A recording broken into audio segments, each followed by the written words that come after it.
Hello friend, GS concept point में आपका स्वागत है। पिछली वीडियो में हम लोगों ने वायुमंडल के विभिन्न परतों का अध्ययन किया था। आज हम लोग वायुमंडल के रासायनिक संगठन का अध्ययन करेंगे। रासायनिक संगठन के आधार पर वायुमंडल को दो भागों में बांटा जाता है, अर्थात इसको दो मंडल में विभाजित किया जाता है। एक मंडल को हम लोग सममंडल कहते हैं, दूसरे मंडल को हम लोग विषममंडल कहते हैं। हमारे वायुमंडल की पूरी ऊंचाई 10,000 किलोमीटर तक पाई गई है, इसलिए हम लोग जो है इसे दो भागों में बांटेंगे और उसका अध्ययन करेंगे, अर्थात जो सममंडल होगा और एक विषममंडल होगा। तो आइए हम देखते हैं। सममंडल की ऊंचाई सागर तल से लेकर 90 किलोमीटर की ऊंचाई तक पाई गई है, अर्थात सममंडल की ऊंचाई सागर तल से लेकर 90 किलोमीटर की ऊंचाई तक पाई जाती है। इसमें जो है मेनली नाइट्रोजन और ऑक्सीजन गैसों की अधिकता पाई जाती है। हम जानते हैं कि वायुमंडल में सबसे अधिक नाइट्रोजन गैस पाई जाती है, उसके बाद ऑक्सीजन गैस पाई जाती है। नाइट्रोजन की प्रतिशत मात्रा 78.03% है, ऑक्सीजन की प्रतिशत मात्रा 20.99% पाई जाती है। हालांकि इसके अलावा अन्य वायुमंडल की गैसें भी हैं, जिसमें हाइड्रोजन, हीलियम, कार्बन डाइऑक्साइड है, जेनन, क्रिप्टन आदि गैसें। लेकिन इस सममंडल में जो है सबसे अधिक नाइट्रोजन और ऑक्सीजन की अधिकता पाई जाती है। ठीक है, इस मंडल को हम सममंडल क्यों कहते हैं? सममंडल इसलिए कहते हैं क्योंकि इसके में ऊंचाई में, अर्थात हम अगर सागर तल से इसके 90 किलोमीटर की ऊंचाई तक जाएं तो इसमें पाए जाने वाले गैसों की प्रतिशत मात्रा में कोई परिवर्तन नहीं होती है, अर्थात ऊंचाई के अनुसार इनके गैसों में अनुपात में कोई परिवर्तन नहीं होता है। ठीक है, अब जो है एक और इसका विभाजन होता है कि सममंडल के अंतर्गत जो है हम 3 उपमंडलों का अध्ययन करते हैं।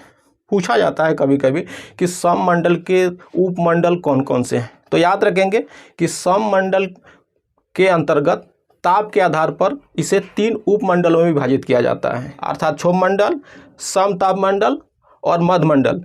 ये सममंडल के 3 उपमंडल हैं। इनकी विशेषताएं सेम पाई जाती हैं, जैसा कि हम लोग वायुमंडल की विभिन्न परतों का अध्ययन किया था, वहाँ देखा था। फिर भी एक रिवीजन के तौर पर इसे हम देख लें। क्षोभमंडल की ऊंचाई सागर तल से 18 किलोमीटर की ऊंचाई तक पाई जाती है, जिसमें ध्रुवीय क्षेत्र में 8 किलोमीटर और विषुवतीय क्षेत्र में आपको 18 किलोमीटर तक पाई जाती है। मौसम संबंधी सारी घटनाएँ इसी मंडल में होती हैं। फिर जब हम आगे बढ़ते हैं 50 किलोमीटर की ऊँचाई तक, तो वहाँ समतापमंडल पाई जाती है। इसमें ही जो है ओजोन गैस की परत पाई जाती है। फिर जब हम समतापमंडल से 80 किलोमीटर तक पाए जाते हैं तो उस मंडल को हम लोग मध्यमंडल के नाम से जानते हैं। ठीक है, इसमें जो है हम जानते हैं कि उल्कापिंडे जब अंतरिक्ष आती है तो यहाँ ये जल उड़ती है। इसकी विशेषता हम लोगों ने पढ़ लिया है, लेकिन आप यहाँ जान लें। ठीक है, तो ये हमारा हो गया सममंडल। एग्जाम में पूछा जाता है कि सममंडल के अंतर्गत कौन से उपमंडल शामिल होते हैं, तो आप इसे ध्यान रखेंगे। अब हम चलते हैं विषममंडल की। विषममंडल की ऊंचाई 90 किलोमीटर से लेकर 10,000 किलोमीटर तक पाई जाती है। 90 किलोमीटर की ऊंचाई पर हम पाते हैं कि जब सौर से प्रकाश की किरणें आती है, अर्थात जब सौर विकिरण आती है तो वो अपने साथ एक्स और गामा किरणें लेकर आती हैं। तो जो क्षोभमंडल से गैसें ऊपर गई होती है तो वो क्या करती है कि एक्स और गामा किरणें वहाँ बमबारी करती है गैसों के अणुओं पर, और वहाँ इलेक्ट्रॉन अलग होते हैं, अर्थात यहाँ जो है आयनीकरण की क्रिया होती है। इसके बाद जो है विभिन्न गैस, जब हम ऊंचाई के हिसाब से जाएंगे तो गैसों का एक आयनीकरण, एक परत पाया जाता है, इसलिए इसे हम लोग विषममंडल के नाम से जानते हैं। और इसमें इनके भौतिक और रासायनिक गुणों में अंतर पाया जाता है। इन परतों को हम जान लें कि कौन कौन से परत पाई जाती है, इसे हम देखते हैं। तो जब हम 90 किलोमीटर से 10,000 किलोमीटर की ऊंचाई तक जाते हैं तो हम देखते हैं कि 90 से 200 किलोमीटर तक आणविक नाइट्रोजन की परत पाई जाती है। ठीक है, उसके बाद जब हम 200 किलोमीटर से 1100 किलोमीटर तक जाते हैं तो आणविक ऑक्सीजन की परत पाई जाती है। फिर जब हम 1100 से 3500 किलोमीटर तक जाते हैं तो वहाँ हीलियम गैस की परत पाई जाती है, इसे हम लोग हीलियम की परत कहते हैं।